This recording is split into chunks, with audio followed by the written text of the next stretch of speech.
In our pursuit of knowledge and excellence, it's easy to overconsume, and sometimes you just got to stop consuming and make sure you're actually executing on the knowledge that you already have.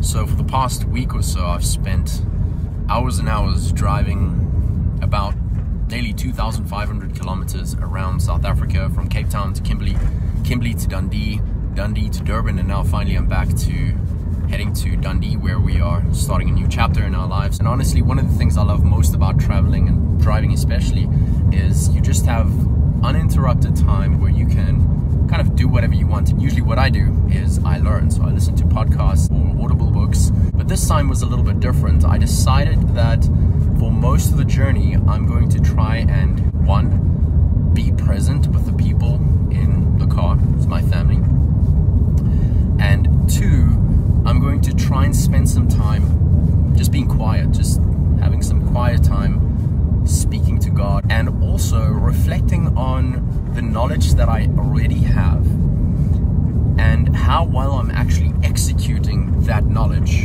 and what the results are. And I found it quite insightful.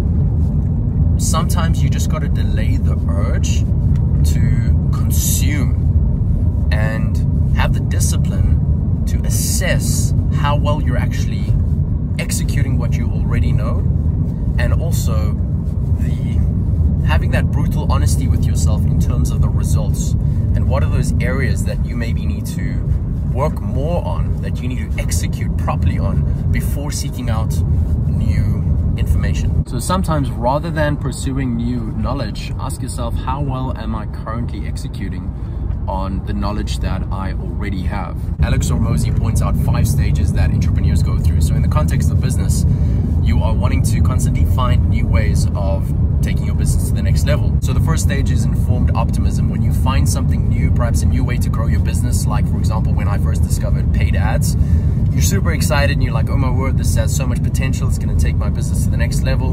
And then you learn a little bit more about it, and then you get into the next stage, which is informed pessimism, which is, whoa, I didn't realize what it actually took to do this. It's a lot harder than I thought, which then leads you to stage 3, which is the valley of despair, which is like just a continuation of that, which is, oh my word, this is so hard. How am I ever going to do this?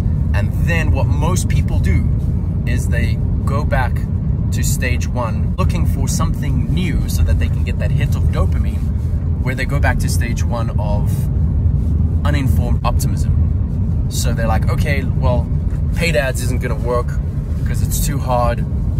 Let's try something new.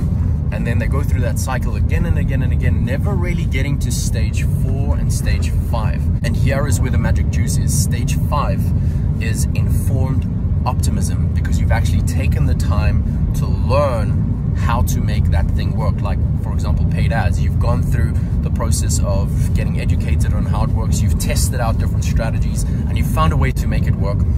And then you get to stage 5, which is achievement. And so you want to think about, in your business, perhaps in your career, in your life, at which stage am I getting stuck at? And what pieces of knowledge do I already have that I need to more fully execute on before moving to something